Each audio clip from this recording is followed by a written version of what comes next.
So you did some of the Fight Club battles, and then how did the battle in Detroit come about? Like, how'd you get wind of that? Bizarre. I mean, Fight Club. One night, I battled this kid named Scarchild, right? Mm-hmm. Cool kid, Far Rockaway. But there was a lot of tension between me and him because he had beat my man Dayton. You know what I'm saying? And we got into an argument. And the next Fight Club we battled, Bizarre was one of the judges, somebody else, and these dudes, the Track Boys, they were producers. They made that everybody get tipsy for Jaquan, stuff like that. I battled against Scarchild. When the battle was over, International P, the host, was like, all right, the winner is Scarchild.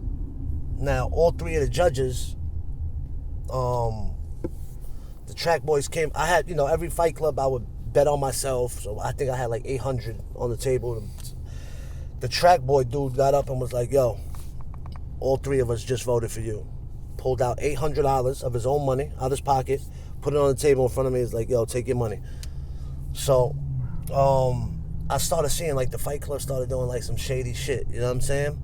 And Bizarre was one of the judges. Me and Bizarre started politicking after that. He was like, yo, we throwing some battles in Detroit. And we just started talking on the phone, Proof. And this was wild to me because this is in the height of D12. Like, D12 was like platinum. So this is like their first album. They were platinum. You know what I'm saying? Yeah, Proof was hosting. He was there. Yeah, Proof and Bizarre. They were platinum artists. I'm on the phone with them every day. Yo, what's good? Talking. That shit was crazy to me. And they just was like, yo, come out to Detroit. We got you on hotels, whatever. Just get out here. We got you on everything else. And then I dealt with a relationship with. I had a regular relationship with them where I was going to Detroit. I was going to Detroit even without the battles. Like I was going, they would have like album release parties and just different type of occasions, and we would just go out there and chill. I would bring my whole fucking squad with me. We would rent a fucking van and just fucking drive out to Detroit or even fly out there. I've been out there a lot of times dealing with them. And then when Bizarre, the first one, there was it wasn't that who won a battle shit. It was just like a different type of battle. It was like in like an office type shit. Trick was the fucking judge of one of them. And then Proof was like, yo, we throwing a battle. It's going to be on DVD. It's called Who Won a Battle. And that's when I battled Marv 1. Yep. But yeah, it was just, it sprung from the Fight Club shit. That's crazy. Because Detroit had a whole battle culture of its own. You know what I'm saying? And they wasn't getting to the Fight Club. They just had it like, it was like Detroit Fight Club. But they were doing it on their own. D12 was throwing it. And it was just like Detroit dudes was battling each other. The winners of them, then they had New York dudes come, me, I would come, Murder Mook would go there at different times, So it'd just be different shit. Yeah, that was a good look because it was filmed also like Fight Club. So your video out there against Marv is online. Yeah. And Proof standing right there. Yep. You said you had a relationship with him. Do you have any stories? Because I've been out to Detroit 3 times, talked to a lot of people, and it seems like he was like always like a jokester, like always pranking on people and stuff like that. Do you have any stories? I mean, one story that was ill that comes to mind, Proof. I spoke to him on several different occasions. We would have like hour-long conversations just about different shit. Like he was just a down-to-earth, genuine person, right? And when you were out there with them, with D12, with Proof, especially Proof, you were good money, right? Like New York, people get on me for saying nigga. But in New York, everybody says nigga. White kids say nigga. Like, it's an accepted thing out here. You know what I'm saying? In Detroit, it's just black and white, and there's mad racial tension out there. So when I went out there to battle, the first time, when I went out there with Bizarre, when we battled in the office, I battled X Factor, and Trick was the judge, one of the judges.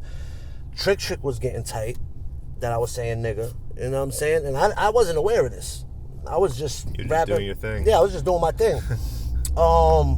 And I was standing in the corner, and I heard like the people after the battle, people walking by like, damn, this white boy came by, called us niggas and everything, and still won.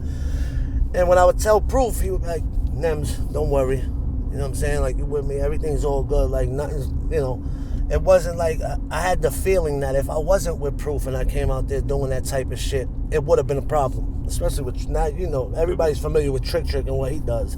You know what I'm saying? Like, but when you were out there with Proof, it was just like you were safe. Like no matter what. Like I was naive. Like I'm from New York. You can't, you know, wherever I go, I'm good. It's a whole nother world out there. You know what I'm saying? But when you were with Proof, Bizarre, even you were just good money. Like nobody was fucking with you. Like they made sure that you were good to. If you were their guest, you were golden. And that's something I always respected. And when they were out here, I tried to, you know, they didn't really have problems to that extent. This was before the job rule, you know. It was, I tried to extend the same courtesy. If you're in Brooklyn, I'm with you guys. Nothing's gonna happen to you, you know what I'm saying? And we were teenagers then, but I made sure if they came around, I would have 5 to 6 dudes holding guns on them to make sure the niggas was good at all times. You know what I'm saying? Just extend the same courtesy. And that was one thing when I look back at it, I was like, yo, that was real. That was a genuine thing to do. You know what I'm saying? Yeah, almost everybody out there has a story about Proof from Detroit. So he really was involved in the community and putting people together. He's like, you're dope, you guys are being a group together. Mm-hmm. And he just did that with everybody. Yeah.